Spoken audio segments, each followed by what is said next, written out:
Hello बच्चों।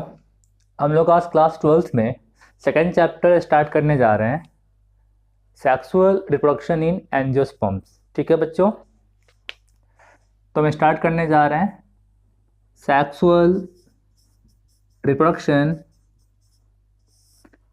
In angiosperms. इन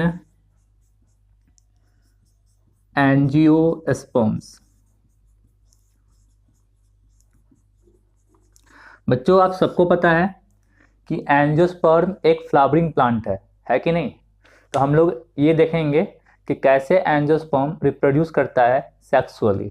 ठीक है बच्चों, बट एक बात भूलना मत, हम लोग चैप्टर नंबर 1 में स्किप किए हुए हैं वेजिटेटिव प्रोपेगेशन। याद है आप लोग को? इसलिए क्योंकि हमने कहा था आपको कि हम पढ़ाएंगे वेजिटेटिव प्रोपेगेशन चैप्टर नंबर 2 में। क्यों? तो क्योंकि यहाँ पढ़ने से वो टॉपिक आपको अच्छे से समझ में आएगा। ठीक है, और आपको कम लर्न करना पड़ेगा। ठीक है बच्चों, तो बेसिकली हम लोग जो चैप्टर का नाम देंगे वो देंगे रिप्रोडक्शन इन एंजियोस्पर्म्स।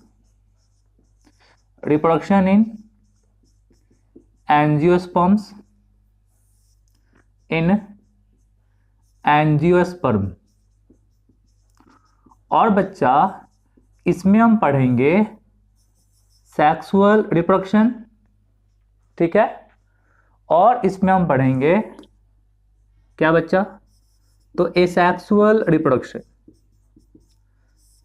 तो एसेक्सुअल रिप्रोडक्शन, और पढ़ेंगे क्या बच्चा? तो सेक्सुअल रिप्रोडक्शन। ठीक है बच्चा। बच्चों, एसेक्सुअल रिप्रोडक्शन में, ठीक है, आपको पढ़ना है अबाउट एपोमिक्सिस। क्या बच्चा? आपको पढ़ना है एपोमिक्सिस के बारे में, अबाउट एपोमिक्सिस। और बच्चा, आपको हम बताएंगे कि एपोमिक्सिस में दो चीज आएगा। एक को हम बोलेंगे एगैमोस्पर्मी, एगैमोस्पर्मी। और बच्चा, एक को हम बोलेंगे vegetative propagation, vegetative propagation, propagation. ठीक है, यही वेजिटेटिव प्रोपेगेशन आपके चैप्टर नंबर 1 में दिया हुआ था।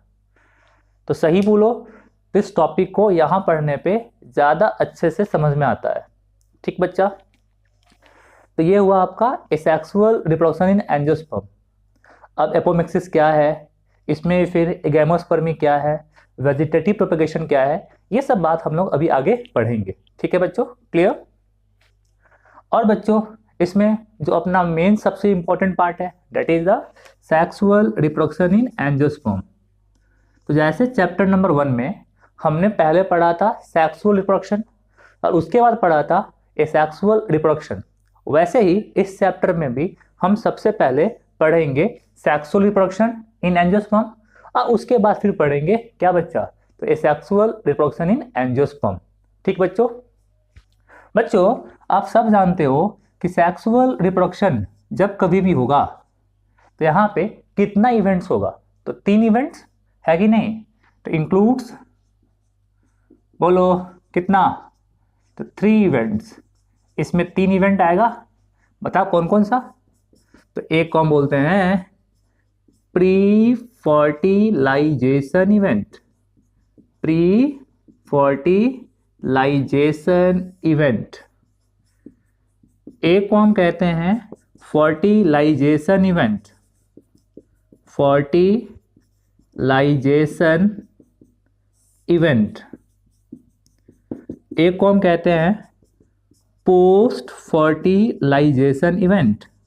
मतलब कि एंजियोस्पर्म में भी जब आप पढ़ेंगे सेक्सुअल रिप्रोडक्शन तो उसको आप लोग 3 इवेंट में पढ़ोगे। कौन कौन सा? तो pre fertilisation, fertilisation and post fertilisation. ठीक है बच्चा, क्लियर? बच्चों, अभी हम डिस्कस क्या कर रहे हैं? तो डिस्कस कर रहे हैं कि हमारा इस चैप्टर में सिलेबस क्या है। ठीक है बच्चा, और उसको डिस्कस करने के बाद फिर हम आगे बढ़ेंगे अपने कंटेंट पर। ठीक है बच्चों, क्लियर? बच्चों यहाँ ध्यान दो बच्चों, इसमें जो 3 इवेंट्स है, pre fertilisation, fertilisation and post fertilisation, इसमें से जो सबसे लेंदी और सबसे इंपॉर्टेंट वो है आपका प्री फर्टिलाइजेशन इवेंट। इस चैप्टर का मैक्सिमम क्वेश्चन इस इवेंट पे पूछता है, क्योंकि इस इवेंट पे ढेर सारा आपको कंटेंट मिल जाएगा चैप्टर में। ठीक है बच्चों, तो सबसे पहले जो हमारा है pre fertilisation event, pre fertilisation event. बच्चों इसमें 2 चीज आता है, एक को आप क्या बोलोगे, गैमेटोजेनेसिस, गैमेटोजेनेसिस, और एक को आप क्या बोलोगे, गैमेट ट्रांसफर। ये आपने चैप्टर 1 में पढ़ा था ना, तो गैमेटोजेनेसिस एंड गैमेट ट्रांसफर। ठीक है बच्चा, क्लियर? बच्चों अब गैमेटोजेनेसिस, गैमेट कहाँ बन रहा है, तो जहां गैमेट बन रहा होगा उसके बारे में भी तो आपको आना चाहिए ना। तो सबसे पहले हम पढ़ेंगे क्या बच्चा, इसमें the male reproductive part of flower, reproductive part of flower. और ये क्या होता है आपको आता होगा, क्या होता है बच्चा, बोलो क्या होता है, स्टामेन होता है कि नहीं, स्टामेन। तो सबसे पहले हम स्टामेन के बारे में पढ़ेंगे, और फिर ये पढ़ने के बाद इसमें हम पढ़ेंगे 2 चीज़, एक पढ़ेंगे माइक्रो स्पोरोजेनेसिस, और फिर दूसरा पढ़ेंगे हम लोग that is micro gametogenesis, gametogenesis. ठीक है, तो माइक्रो गैमेटोजेनेसिस तो क्लियर हो गया आपको, the process of formation of microgamete मतलब मेल गैमेट्स। तो ये सब पढ़ने के बाद फिर हम पढ़ेंगे किसके बारे में, तो about the female reproductive part of flower, है कि नहीं। जब ये पढ़ लेंगे फिर हम पढ़ेंगे किसके बारे में, तो female reproductive part of flower. और यहाँ हम पढ़ेंगे क्या बच्चा, तो यहाँ हम पढ़ेंगे मेगा स्पोरोजेनेसिस, मेगा स्पोरोजेनेसिस, और यहाँ पढ़ेंगे हम लोग फिर मेगा गैमेटोजेनेसिस, मेगा गैमेटोजेनेसिस। आप लोग लिखना अलग अलग, ऐसा नहीं काट के वहीं पे सही कर देना, माइक्रो को मेगा कर देना। ठीक है, तो female reproductive part of flower पढ़ेंगे, और ये क्या होता है बच्चा, तो ये होता है आपका कार्पेल। तो हम लोग गैमेटोजेनेसिस में सबसे पहले पढ़ेंगे मेल रिप्रोडक्टिव पार्ट के बारे में, फिर पढ़ेंगे फीमेल रिप्रोडक्टिव पार्ट के बारे में, और फिर दोनों में हम लोग गैमेट का फॉर्मेशन कर देंगे। अब गैमेट फॉर्म होने के बाद गैमेट का ट्रांसफर होता है कि ताकि दोनों फ्यूज कर पाए, है कि नहीं। तो फिर आपका अगला टॉपिक आएगा गैमेट ट्रांसफर। बच्चा गैमेट ट्रांसफर में हम लोग पढ़ेंगे 2 टॉपिक, एक बोलेंगे हम लोग पॉलिनेशन, पॉलिनेशन, और एक को बोलेंगे पोस्ट पॉलिनेशन इवेंट। तो एक को बोलेंगे पॉलिनेशन और एक को बोलेंगे पोस्ट पॉलिनेशन इवेंट। ठीक है बच्चा, क्लियर है। ये मत बोलना कि गैमेट ट्रांसफर है, ये इनके कारण गैमेट ट्रांसफर होता है। अब ये क्या होता है, ये कैसे हेल्प करता है गैमेट ट्रांसफर में, तो ये सब बात हम लोग अभी आगे करेंगे, यही तो पढ़ना हम लोग को है कि नहीं। तो ये सारा टॉपिक क्या बताओ आपको मिलेगा कहाँ पे, तो in the pre fertilisation event. ठीक है बच्चों, क्लियर। इसके बाद आपका सेकंड टॉपिक आएगा, that is the fertilisation event. ठीक है बच्चा, इसके बाद आपका सेकंड टॉपिक आएगा, that is the fertilisation event, fertilisation event. बच्चा इसमें आप पढ़ोगे अबाउट फर्टिलाइजेशन, इसमें आप पढ़ोगे किसके बारे में, तो इसमें आप पढ़ोगे अबाउट फर्टिलाइजेशन। और बच्चा भूलना मत एक बात, एंजियोस्पर्म का खास फीचर है क्या, डबल फर्टिलाइजेशन। तो पूरे प्लांट किंगडम में इकलौता एंजियोस्पर्म वैसा प्लांट है जहाँ पे डबल फर्टिलाइजेशन होता है। अब ये क्या होता है, तो इसका कहानी हम लोग पढ़ेंगे कहाँ पे, तो इन द फर्टिलाइजेशन इवेंट। ठीक है बच्चा, तो इसमें आपको पढ़ना है अबाउट डबल फर्टिलाइजेशन। ठीक है बच्चा, ये पढ़ने के बाद हम पढ़ेंगे अपना last topic, that is the post fertilisation event.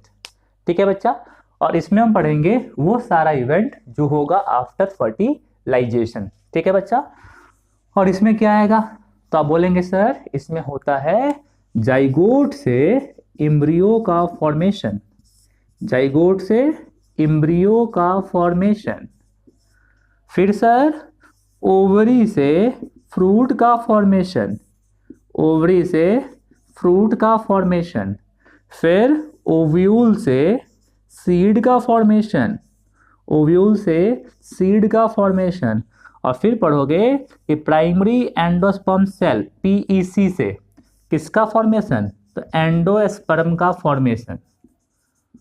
मतलब हम बस ये कहना चाह रहे हैं, इसमें आपको पढ़ना है about embryo, about fruit, about seed, about endosperm. ठीक है, इतना पढ़ने के बाद आपका खत्म हो जाएगा कौन सा topic, that is the sexual reproduction in angiosperm. ठीक है, और फिर हम पढ़ेंगे सेक्सुअल रिप्रोडक्शन इन एंजियोस्पर्म के बारे में, जिसमें हम पढ़ेंगे एपोमिक्सिस के बारे में। ठीक है बच्चों, क्लियर। बच्चों कुछ बच्चों को डाउट है जिसको हम डिस्कस करेंगे लेक्चर के लास्ट में। ठीक है बच्चों, चलो बच्चों तो स्टार्ट करते हैं क्या, तो सेक्सुअल रिप्रोडक्शन इन बोलो एंजियोस्पर्म। ठीक है बच्चों, ये देखो लिखा है सेक्सुअल रिप्रोडक्शन इन एंजियोस्पर्म। स्टार्ट करते हैं, रिप्रोडक्शन इन एंजियोस्पर्म स्टार्ट करते हैं बच्चा। ठीक है, चलो बच्चों यहाँ ध्यान दो। देखो बच्चों, आप सबको पता होगा कि प्लांट में फ्लावर आता है। ठीक है, क्या आता है, तो प्लांट में फ्लावर आता है। चलो मेरा क्वेश्चन ये है कि प्लांट में आखिर फ्लावर क्यों आता है, क्यों प्लांट प्रोड्यूस करता है फ्लावर। ऑप्शन देते हैं, सुंदर दिखने के लिए, कोई उसको तोड़ ले और उससे पूजा करे, तीसरा कोई उसको तोड़ ले और उसको जाके किसी को गिफ्ट दे दे, चौथा कि सर प्लांट में फ्लावर आता है ताकि प्लांट सेक्सुअली रिप्रोड्यूस कर पाए। तो क्या बोलेंगे, तो sir plant produce flower for किसके लिए, तो फॉर सेक्सुअल रिप्रोडक्शन। क्यों, तो प्लांट में फ्लावर होता है साइट ऑफ सेक्सुअल रिप्रोडक्शन, है कि नहीं बच्चा। तो हम बोलेंगे कि फ्लावर क्या है, तो फ्लावर इज साइट ऑफ क्या बच्चा, तो is site of sexual reproduction in plants, site of sexual reproduction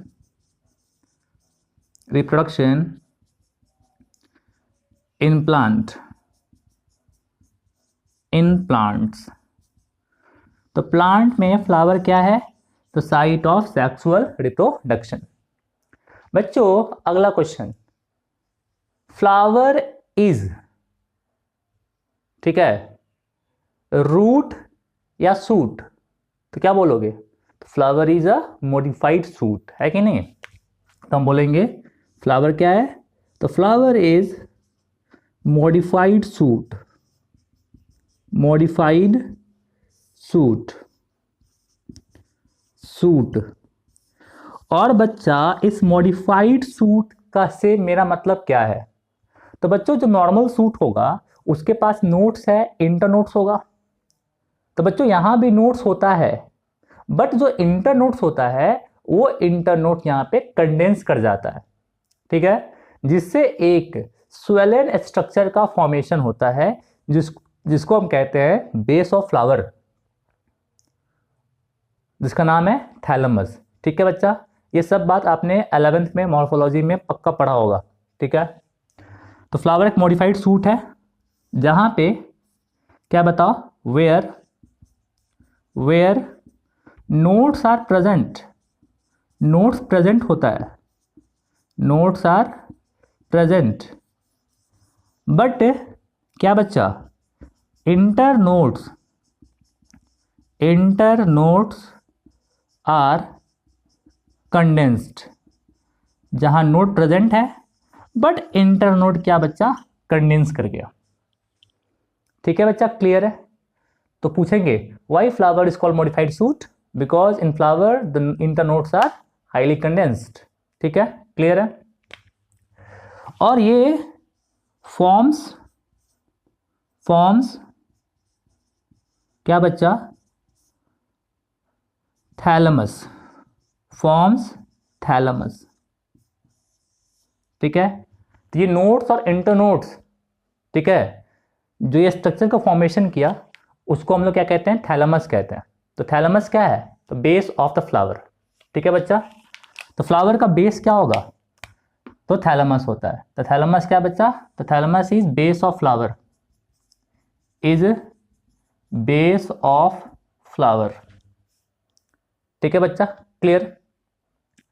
बच्चों आगे देख ध्यान से, बच्चों हम पूछे अगर फ्लावर का फॉर्मेशन हो रहा होगा तो वहां पे नया सेल्स बन रहा होगा, और नया सेल्स बन रहा होगा तो कहीं ना कहीं जो सेल्स है पहले से वो डिवाइड कर रहा होगा। और आपको पता होगा कि जो सेल्स डिवाइड करता है प्लांट में उसको हम लोग मेरिस्टेमेटिक सेल्स कहते हैं। तो हम पूछेंगे कि फ्लावर का ऑरिजिन किस मेरिस्टेम से हुआ है, तो फ्लावर का ऑरिजिन हुआ है फ्रॉम द रिप्रोडक्टिव मेरिस्टेम और द फ्लोरल मेरिस्टेम, है कि नहीं। आप बोलेंगे फ्लावर किससे बना है, तो इज फॉर्म्ड बाय या फ्रॉम एक्शन ऑफ क्या बच्चा, रिप्रोडक्टिव या हम बोल देते हैं फ्लोरल मेरिस्टेम। और बच्चों ये सब हम कुछ नया बात नहीं बता रहे हैं, ये सारा बात आपके एनसीईआरटी में लिखा हुआ है, बट लिखा कहाँ पे हुआ है, तो क्लास 11th में मॉर्फोलॉजी में लिखा हुआ है, फ्लावर में। ठीक है, तो फ्लावर का ऑरिजिन कहाँ से होता है, तो फ्रॉम द रिप्रोडक्टिव या द फ्लोरल मेरिस्टेम। और बच्चों कोई पूछ दे आपसे कि आखिर में ये मेरिस्टेम था क्या पहले, तो एक्चुअली में इस मेरिस्टेम का ऑरिजिन इंटर कैलरी मेरिस्टेम से हुआ है। किससे हुआ बाबू, तो इंटर कैलरी मेरिस्टेम से हुआ है। ठीक है बच्चा, क्लियर। तो हम बोलेंगे कि flower is formed by action of क्या बच्चा, रिप्रोडक्टिव मेरिस्टेम, या यू कैन से फ्लोरल मेरिस्टेम से हुआ। ठीक है बच्चों, क्लियर। बच्चों आगे चलते हैं। एक बात भूलना मत कभी भी, आपसे बहुत पूछेगा ना तो ये पूछ सकता है कि फ्लावर का ऑरिजिन किससे हुआ है। ठीक है बच्चों अब आगे चलते हैं। ये जो थैलेमस है, थैलेमस पे जो नोट्स होता है उसी नोट्स पे प्रेजेंट होता है आपके पास फ्लोरल अपेंडेजेस। क्या है बच्चा, फ्लोरल अपेंडेजेस। ठीक है, और वो जो फ्लोरल अपेंडेजेस है बेसिकली है क्या, तो they are the modified leaves. क्या बच्चा, they are the modified leaves, है कि नहीं। तो हम बोलेंगे कि द नोट्स, ठीक है ना, ऑन थैलेमस बियर क्या बच्चा, तो फ्लोरल अपेंडेजेस। तो थैलेमस पे जो नोड होगा वो क्या बियर करता है, तो वो बियर करता है फ्लोरल अपेंडेजेस, है कि नहीं। The nodes on thalamus, the nodes on thalamus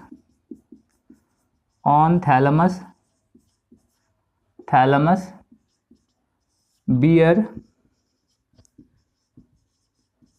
क्या बच्चा, फ्लोरल अपेंडेजेस।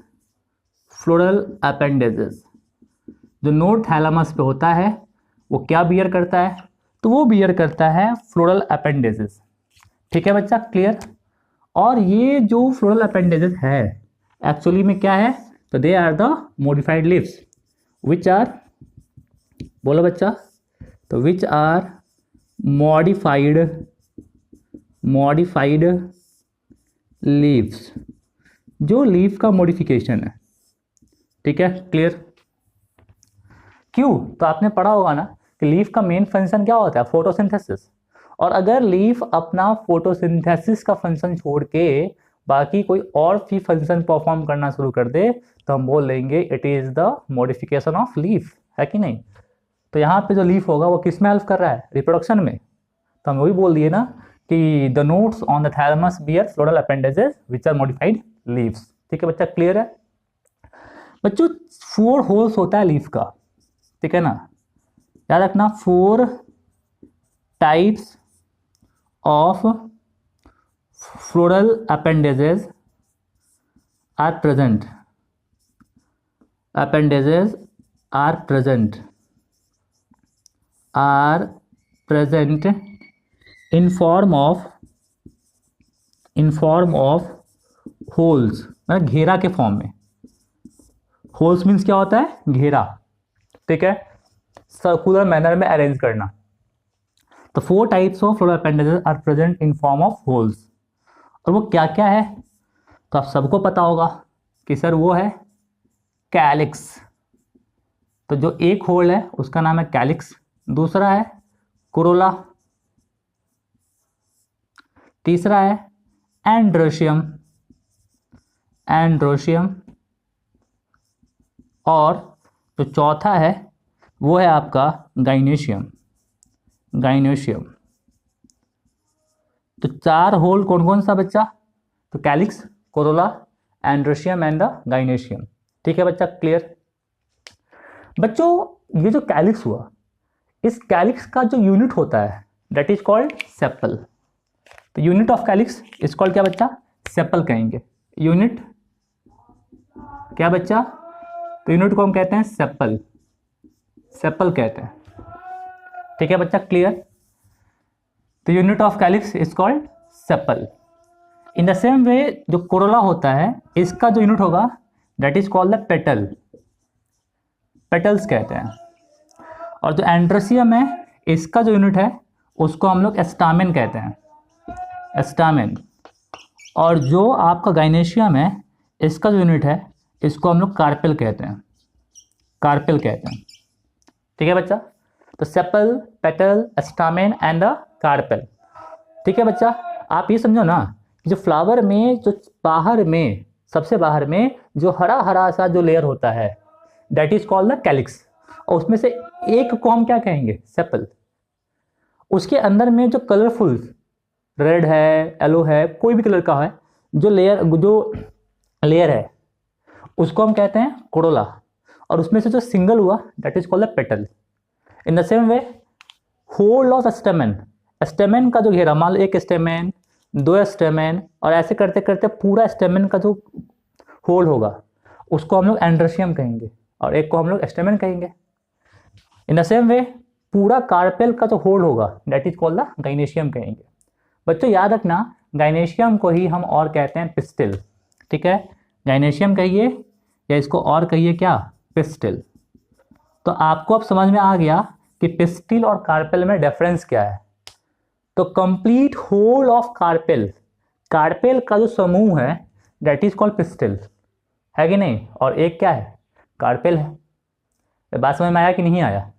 ये सब बात आप पढ़े 11th में, ठीक है? तो हम बोलेंगे फ्लावर में टोटल कितना होल? तो 4 होल। कौन कौन सा? Calyx, Corolla, androecium and gynoecium. ठीक है बच्चों, क्लियर है?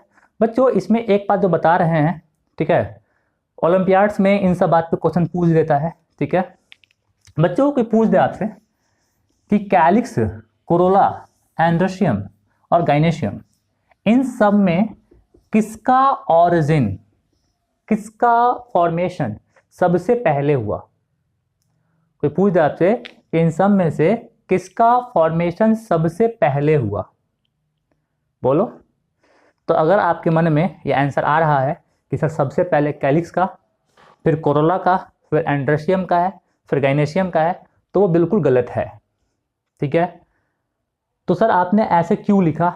तो हम जो लिखे हुए हैं it is the arrangement of floral whorls from outside to inside, मतलब बाहर से भीतर की तरफ जब आप फूल में आएंगे तो सबसे पहले कौन मिलेगा आपको? कैलिक्स, उसके बाद कोरोला, उसके बाद एंड्रोशियम, उसके बाद गाइनेशियम। ये ऑर्डर ऑफ देयर ऑरिजिन नहीं है। तो बच्चों फ्लावर में सबसे पहले जो ऑरिजिनेट करता है that is the calyx, no doubt. उसके बाद ऑरिजिनेट करता है एंड्रोशियम, उसके बाद ऑरिजिनेट करता है गाइनेशियम, और उसके बाद कोरोला।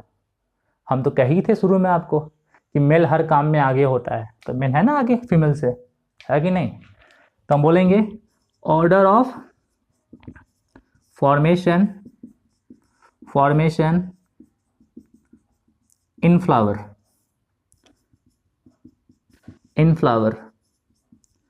क्या बच्चा? सबसे पहले कैलिक्स, फिर एंड्रोशियम, फिर गाइनोशियम, फिर जो चौथा है दैट इज द कोरोला। तो बच्चों ऐसा क्वेश्चन ओलंपियाड्स में खूब पूछता है, ठीक है, जानने में कोई दिक्कत नहीं है, जान गए, ठीक है। तो बच्चों तो ये सब सिंपल बात था किसके बारे में? तो फ्लावर्स के बारे में, ठीक है। बच्चों देखो ध्यान से, फ्लावर का ओरिजिन जिस स्ट्रक्चर से होता है उसको हम बोलते हैं क्या बच्चा? That is the floral primordium, है कि नहीं? तो आप बोलेंगे कि flower originate from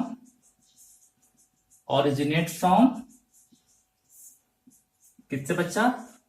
from floral primordium,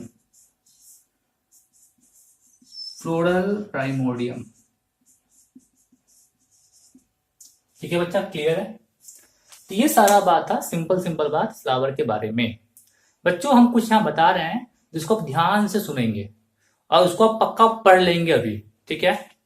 सुनो ध्यान से बच्चों, आपने पक्का पढ़ा होगा मॉर्फोलॉजी में किससे जो सेपल्स है, पेटल्स है, उनका arrangement with respect to each other कैसा है कि नहीं? और पेटल्स ही है तो पेटल्स का अरेंजमेंट एक दूसरे के रेस्पेक्ट में कैसे है, तो इसको आपने पढ़ा होगा एस्टिवेशंस में। तो एक बार आप फिर से मॉर्फोलॉजी में एस्टिवेशन को पक्का रिवाइज कर लेंगे, ठीक?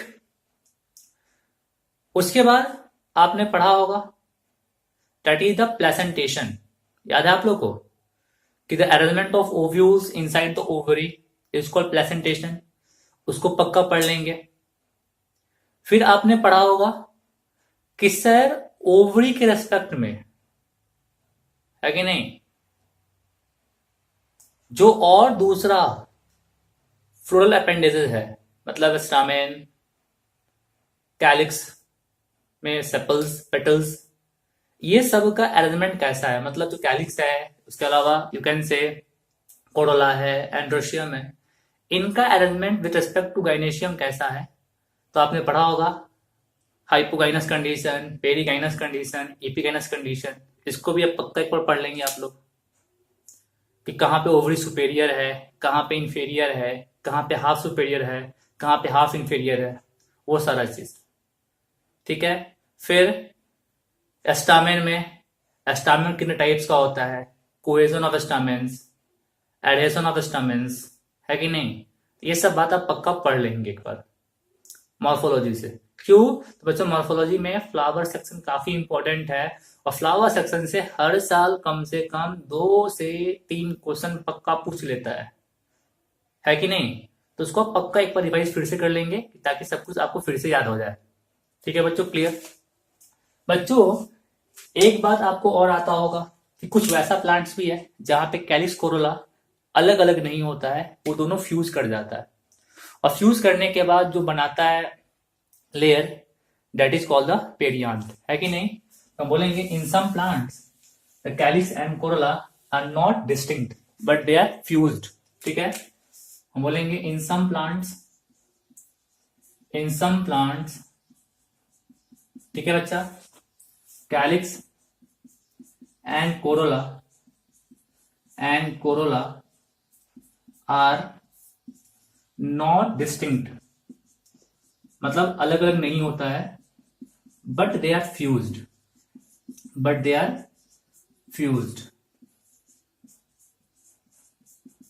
एंड कॉल्ड क्या बच्चा? तो उसको हम बोलते हैं पेरियांथ। तो वैसे फ्लावर में हम बोलेंगे पेरियांथ, एंड्रोशियम एंड गाइनोशियम। वहां पे हम लोग कैलिक्स कोरोला नहीं कहते हैं। ठीक है बच्चों, जैसे यूनिट ऑफ कैलिक्स सेपल था, इन द सेम वे पूछ दे आपसे कि what is the unit of perianth, तो unit of perianth is tepal. आपको ये पता भी होगा, है कि नहीं? यूनिट ऑफ पेरियांथ जो है इज टेपल। जो पेरियांथ है उसका यूनिट क्या है बच्चा? टेपल होता है, टेपल। ठीक है बच्चा, क्लियर है? तो ये सारा चीज बिल्कुल बेसिक चीज है जो आपको आ गया। ठीक है बच्चा, बच्चों आगे चलते हैं। बच्चों ये 4 होल्स है, इस 4 होल्स में से कैलिक्स और कोरोला को हम लोग कहते हैं non essential whorl of the flower, और एंड्रोसियम और गाइनोशियम को हम बोलते हैं essential whorl of the flower, है कि नहीं? तो हम बोलेंगे कि सर जो कैलिक्स एंड कोरोला है they are called non essential whorl of the flower. Calyx and corolla, ठीक है, corolla is called non essential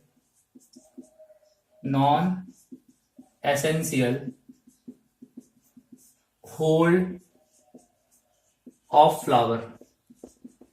तो जो कैलिक्स और कोरोला है उसको हम बोलते हैं non essential whorl of flower.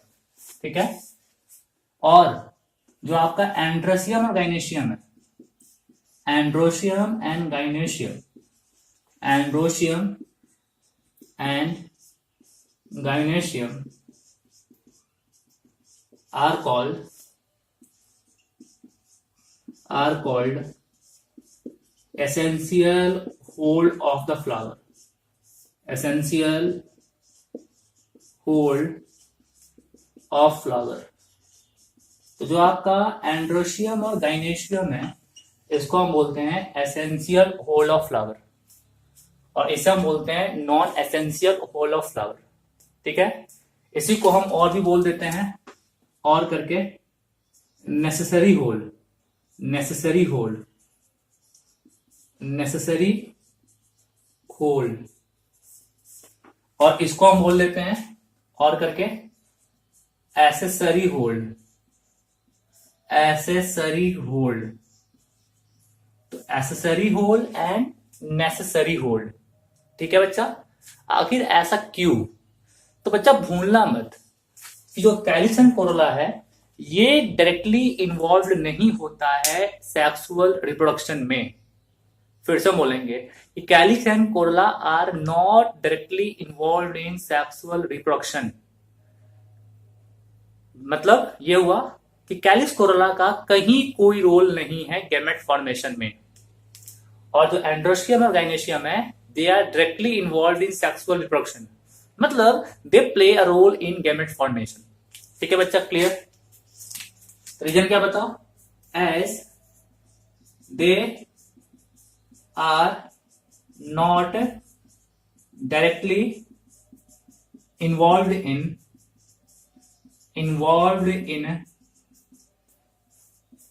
sexual reproduction,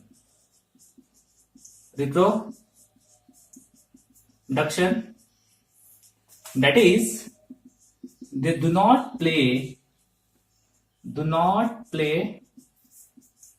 any role in gamete formation. ये कोई भी रोल नहीं प्ले करता है गैमेट फॉर्मेशन में, that's why they are called accessory whorl. ठीक है, और ये जो होता है हम बोलेंगे कि as they are directly involved in sexual reproduction,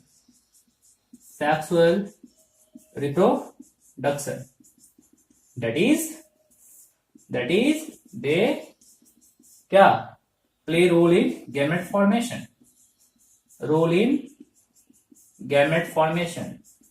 gamete formation में रोल प्ले करता है। कौन? तो एंड्रोशियम एंड गाइनोशियम.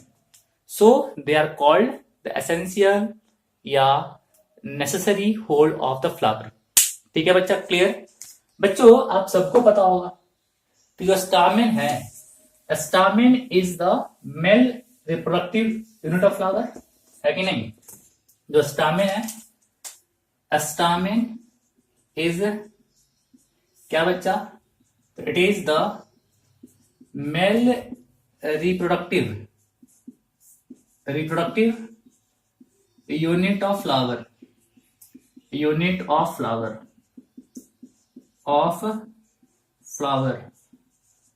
और जो आपका कार्पेल है, carpel is the female reproductive, it is the female reproductive unit of flower,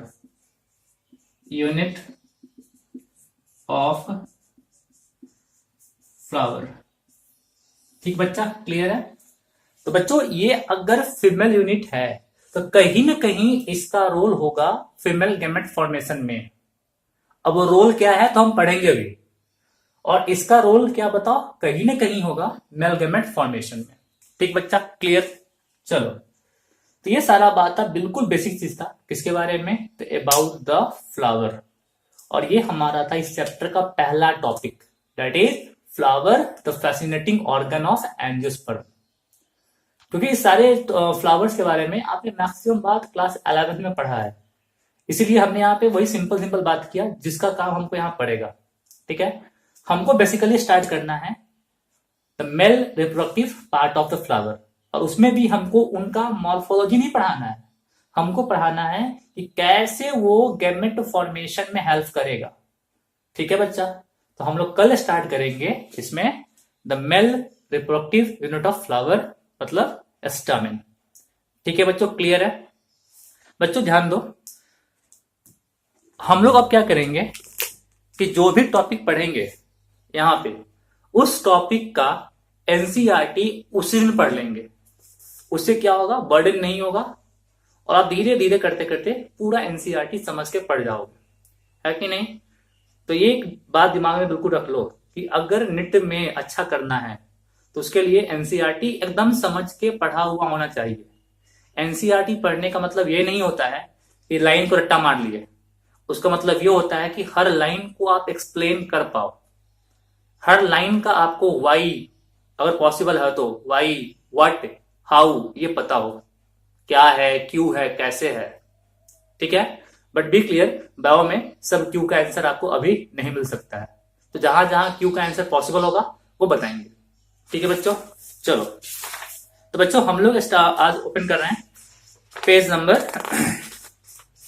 number 19, chapter number 2, that is the sexual reproduction in flowering plants. ठीक है बच्चा, क्लियर? बच्चों इसमें देखो आपके पास 5 टॉपिक है. तो पहला टॉपिक है flower, a fascinating organ of angiosperms. दूसरा है pre fertilisation, structures and events. Third है डबल फर्टिलाइजेशन. फोर्थ है पोस्ट फर्टिलाइजेशन. ठीक है, स्ट्रक्चर एंड इवेंट्स. और लास्ट है एपोमिक्सिस एंड पोलीएम्ब्रियोनी. तो हमने शुरू में कहा था ना कि apomixis is not the sexual reproduction. वो क्या है? ए सेक्सुअल रिप्रोडक्शन है. ठीक है बच्चों, क्लियर? चलो किताब पढ़ते हैं. बच्चों लिखा है कि are we not lucky that plant reproduce sexually. अब आपके मन में आएगा कि प्लांट रिप्रोड्यूस करता है सेक्सुअली, उससे हम लोग लकी कैसे हो गए सर? अरे यार, अगर प्लांट रिप्रोड्यूस नहीं करता सेक्सुअली तो प्लांट में फ्लावर नहीं आता, और प्लांट में फ्लावर नहीं आता तो प्लांट में फ्रूट कहां से बनता, और प्लांट में फ्रूट नहीं बनता तो आप लोग आज जो लीची, आम, टमाटर, भिंडी, बैगन ये सब खा रहे हो, कहां से खाते हैं? क्यों? Because they all are the product of sexual reproduction. उतना छोड़ दो ना, जब घर में पूजा करते हो तो पूजा करने के लिए फूल तोड़ के लाते हो, तो अगर प्लांट रिप्रोड्यूस सक्सेसफुली करता ही नहीं तो फूल आता ही नहीं, अब फूल आता ही नहीं तो हम पूजा करते ही नहीं। उतना भी छोड़ दो, जब आपको अपना फीलिंग किसी को बताना होता है तो आप फ्लावर देते हो। तो अगर फ्लावर आता ही नहीं तो आप फ्लावर देते ही नहीं, और जो फीलिंग आपका है वो एक्सप्रेस होता ही नहीं, है कि नहीं। चलो बच्चे, ये सब बात बुक में लिखा हुआ है, हम नहीं बोल रहे हैं, ठीक है। तो लिखा हुआ है कि the myriads of flower that we enjoy gazing at, the scents and perfume that we swoon over, the rich colour that attract us are all there and aid to sexual reproduction. बच्चा, हमने शुरू में कहा था कि flower सिर्फ हमारे use के लिए नहीं है। फ्लावर है क्यों? तो flower is a site of sexual reproduction, ठीक है। Flower do not exist only for use for our own selfishness, all flowering plants show sexual reproduction. A look at the diversity of a structure of inflorescence. देख बच्चा, आ गया inflorescence, आपने पढ़ा होगा कि the arrangement of flower on the floral axis is called inflorescence. आपने पढ़ा भी होगा रेसिमोज, साइमोज, है कि नहीं, और भी ढेर टाइप का आपके पास inflorescence था जो आपने डिटेल में सब 11th में पढ़ा होगा, ठीक है। Flowers and floral parts shows an amazing range of adaptation to ensure formation of end products of sexual reproduction, the fruit and the seed. आपने पढ़ा ही था ना कि फ्रूट एंड सीड का फॉर्मेशन फर्टिलाइजेशन के बाद होता है, याद आया।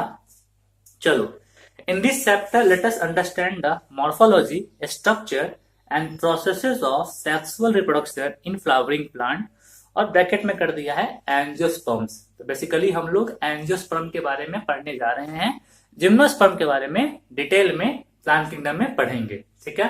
चलो 2.1 flower, a fascinating organ of angiosperm. Human beings have had intimate relationship with flower since time immemorial. तो फ्लावर के साथ हमारा रिलेशनशिप शुरू से है, इंटीमेट मीन्स क्लोज, है कि नहीं। Flower are object of aesthetic, ornamental, social, religious and cultural value. बच्चों, साइंस नहीं, सोशल साइंस है, सामाजिक अध्ययन, ठीक है। आगे चलते हैं। They have always been used as symbol for conveying important human feeling such as love, affection, happiness, grief and mournings. बच्चों बी क्लियर, अगर कोई मर जाता है तो कौन सा फूल देते हो? लाल फूल देते हो। लाल फूल दोगे तो मारेगा आके। उजला फूल देते हैं ना, शांति का सिंबल है। लव में कौन सा फूल देते हो? उजला। लाल फूल देते हो, है कि नहीं। वही बात यहां लिखा हुआ है।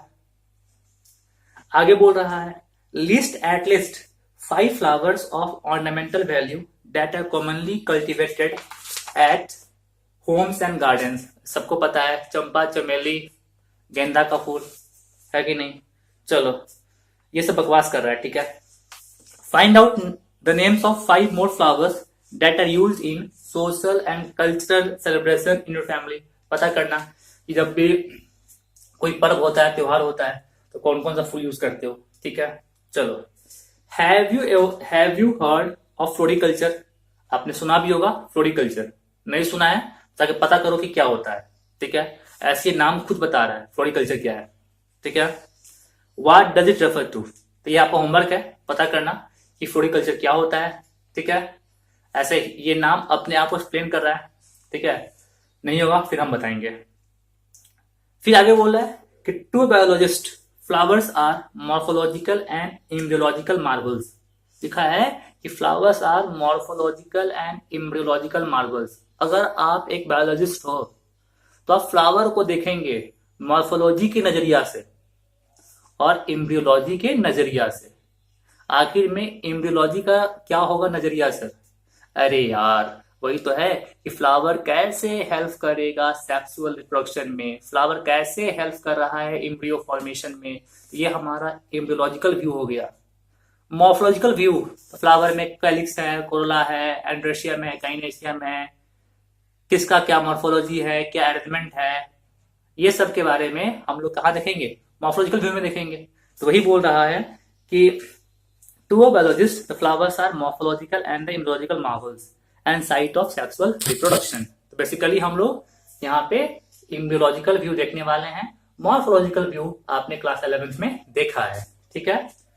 In class 11th you have read the various parts of flower, वही बात बोल रहा है। The figure 2.1 will help you to recall the parts of typical flower, ठीक है। Can you name the two parts in a flower in which the two most important units of sexual reproduction developed? आपको पता है stamen and the carpel, है कि नहीं? चलो 2.2 the pre-fertilization structure and events, ठीक है बच्चा। तो लिखा हुआ है much before the actual flower is seen on a plant the decision that plant is going to flower has taken place। आपको याद होगा ना कि अगर प्लांट पे फ्लावर आ गया तो प्लांट इंटर किस में कर गया है, रिप्रोडक्टिव फेज में। और फ्लावर आने से पहले उसमें ढेर सारा हार्मोनल चेंजेस होता है कि नहीं? और वो कब होता है? इन द, बोलो बच्चा, वेजिटेटिव फेज, है कि नहीं? तो वेजिटेटिव फेज के बाद ही तो प्लांट किस में आता है, रिप्रोडक्टिव फेज में आता है। तो वेजिटेटिव फेज में वो सारा रॉ मटेरियल बन जाता है जो यूज होगा किसमें, इन द फ्लावरिंग, ठीक है। वही बोल रहा है several hormonal and structural changes are initiated which led to the differentiation and further development of floral primordium। हमने कहा था ना कि जैसे फ्लावर का ओरिजिन हो रहा है, that is the floral primordium, है कि नहीं? चलो, inflorescence are formed which bear buds, वही बात है कि आपने पढ़ा था ना, inflorescence क्या था, the element of flower on the floral axis। तो उस एक्सिस का होता है फॉर्मेशन और उस पे होता है फ्लोरल बर्ड्स, है कि नहीं? वही बोल रहा है inflorescence are formed which bear the floral buds and then the flower। In the flower, male and the female reproductive structures androecium and gynoecium differentiate and develop। वही बात है कि एंड्रोशियम और क्या बताओ, गाइनेशियम डिफरेंशिएट करेगा और डेवलप करेगा, ठीक है बच्चा। आगे बोल रहा है you would recollect the androecium consists of the wholes of a stamen representing the male reproductive organ and gynoecium represent the female reproductive, क्या बच्चा, organ को represent करता है। बच्चों gynoecium is the whole of carpel and जो आपका androecium है is the whole of stamen, ठीक है बच्चा। तो ये हमने पढ़ा page number 19 and page number 20। I think यहां तक में आपको कोई डाउट नहीं होगा, ठीक है। तो हम लोग अब ऐसे ही पढ़ेंगे, जितना बात हम पढ़ लेंगे उतना पढ़ के बुक पढ़ेंगे, उससे क्या फायदा होता है कि अब धीरे धीरे किताब को ढंग से पढ़ते जाओगे, ठीक है बच्चों। तो आज हमने यहां तक पढ़ा। हम लोग कल पढ़ने वाले हैं stamen, microsporangium and pollen grain के बारे में। आई थिंक यहां तक कोई डाउट आपका नहीं होगा, होगा भी तो आप पूछ लेंगे, उसको फिर हम लोग अगले क्लास में एक्सप्लेन करेंगे, ठीक है बच्चों। चलो, तो आज का इतना ही था क्लास में, ठीक है। अब हम लोग करने जा रहे हैं डाउट क्लास, ठीक है बच्चों। कुछ बच्चों का डाउट आया है, जिसमें से कुछ डाउट अभी बता रहे हैं और कुछ डाउट को हम लोग आगे जब पढ़ेंगे तब वो क्लियर होगा, ठीक है बच्चों। कुछ एक बच्चा क्वेश्चन पूछा था कि sir explain viviparity plants, viviparity in plants. तो बच्चा जिसका भी क्वेश्चन था उसके लिए ये कहना है कि इसको हम डिस्कस करेंगे इसी चैप्टर में, ठीक है ना। तो वेट करो और चैप्टर में लेक्चर्स देखते जाओ, तुम्हारे डाउट अपने आप क्लियर हो जाएगा, ठीक है। चलो, एक डाउट था बच्चा का कि सर गैमेट फॉर्मेशन में सेल डिवीजन कौन कौन सा होता है और कहां कहां होता है, उस पे एक डिटेल चार्ट बताइए, ठीक है। तो उसको हम ये कह रहे हैं कि बच्चा आप प्लांट किंगडम का लेक्चर देखते जाना, ठीक है। और चैप्टर नंबर 2 में जो पढ़ा रहे हैं आपको sexual reproduction in flowering plant, वो देखते जाना। ये समस्या आपका अपने आप खत्म हो जाएगा। अगर अभी हम चार्ट बना भी दे तो वो बस आप रट्टा मारोगे, लेकिन थोड़ा पेशेंस रखो। मुश्किल से 8 से 9 क्लास के अंदर में ये डाउट आपका अपने आप खत्म हो जाएगा। और जो चार्ट आप हमको बोलो बनाने के लिए आपको खुद ड्रॉ कर लोगे। तो कीप पेशेंस, ठीक है बच्चा। चलो, एक बच्चा का क्वेश्चन था कि सर लोटस में reproductive phase, vegetative phase, senescent phase नहीं होता है क्या, क्योंकि लोटस में फ्रूट नहीं आता है। तो उस बच्चा को हमको ये कहना था कि जो भी आपको कहा कि लोटस में फ्रूट नहीं आता है उसको दिमाग से बाहर निकाल दो। लोटस में भी फ्रूट आता है, ठीक है बच्चा। लोटस में भी सीड बनता है और लोटस के लिए भी हम डिफाइन करते हैं reproductive phase, vegetative phase and senescent phase. ठीक है बच्चों, क्लियर। और एक बच्चा का जो क्वेश्चन था ये था कि सर चैप्टर नंबर 1 में एक्सरसाइज का 9th क्वेश्चन डिस्कस करिएगा। तो क्वेश्चन था कि higher organism resorted to sexual reproduction in spite of its complexity. ठीक है बच्चा, तो इसका मतलब ये हुआ कि सर जो सेक्सुअल रिप्रोडक्शन है वो सेक्सुअल रिप्रोडक्शन से काफी सिंपल है, तो उसके बावजूद भी हायर ऑर्गेनिज्म सेक्सुअल रिप्रोडक्शन को क्यों चूज करता है रिप्रोड्यूस करने के लिए। बच्चों इसका आंसर आप खुद दे दोगे, बस आप ये सुनो जो हम बता रहे हैं। बच्चा आप पढ़ाई कर रहे हो कि डॉक्टर बन जाए, है कि नहीं? चलो आप चाहते तो रेलवे में भी जॉब कर सकते थे, आप क्लर्क भी बन सकते थे, है कि नहीं? आप टीचर भी बन सकते थे, ठीक है, बट आपने डॉक्टर बनना चूज किया। ठीक है, अब नो डाउट डॉक्टर बनना थोड़ा टफ है एज कंपेयर टू रेलवे में जॉब करने या क्लर्क बनने से, तो उसके बावजूद भी आप डॉक्टर बनना क्यों चाह रहे हो? तो इसमें आपका स्वार्थ है। पहला स्वार्थ कि सर पैसा खूब इसमें कमाएंगे, ठीक है। उसके बाद सर इज्जत मिलेगा। तीसरा सर सोशल सर्विस कर सकते हैं, सामाजिक कार्य कर सकते हैं, जैसे अभी सब डॉक्टर सब कर रहे हैं, है कि नहीं? इसीलिए आपने डॉक्टर बनना पसंद किया। ठीक है, तो बच्चा बड़ा सिंपल सा इसका आंसर है कि आपने पढ़ा था कि सेक्सुअल रिप्रोडक्शन में गैमेट का फॉर्मेशन होता है और गैमेट फॉर्मेशन में मियोसिस होता है और मियोसिस से होगा बोलो वेरिएशंस। तो हम बस ये कहेंगे कि सर सेक्सुअल रिप्रोडक्शन से जो नया ऑफस्प्रिंग बनता है वो ऑफस्प्रिंग क्या बताओ वेरिएशन शो करता है, और वो वेरिएशन उस ऑफस्प्रिंग को, ठीक है ना, एक दिए हुए इन्वायरमेंटल कंडीशन में मोर बेटर वे में सर्वाइव करने में हेल्प करेगा। ठीक है ना, इसीलिए ये जो हायर ऑर्गेनिजम्स होता है दे चूज क्या है सेक्सुअल रिप्रोडक्शन, ठीक है ना, फॉर रिप्रोडक्शन। ठीक है, पक्का क्लियर है?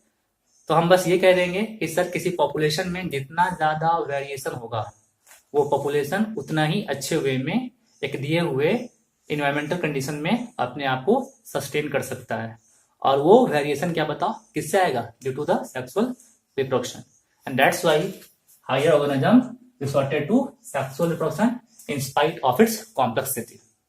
ठीक है बच्चों, क्लियर है? तो ये सारा डाउट था आपका जो आई थिंक क्लियर हो गया होगा। ठीक है बच्चों, फिर हम लोग कल मिलेंगे with the male reproductive part of the flower stamen. ठीक है बच्चों कल से आपका लेक्चर हो जाएगा, ठीक है, और हम लोग कोशिश करेंगे इस चैप्टर को मैक्सिमम 5 या 6 मई तक खत्म कर दे इसको। ठीक है, क्लियर? चलो बच्चों फिर कल मिलते हैं, बाय।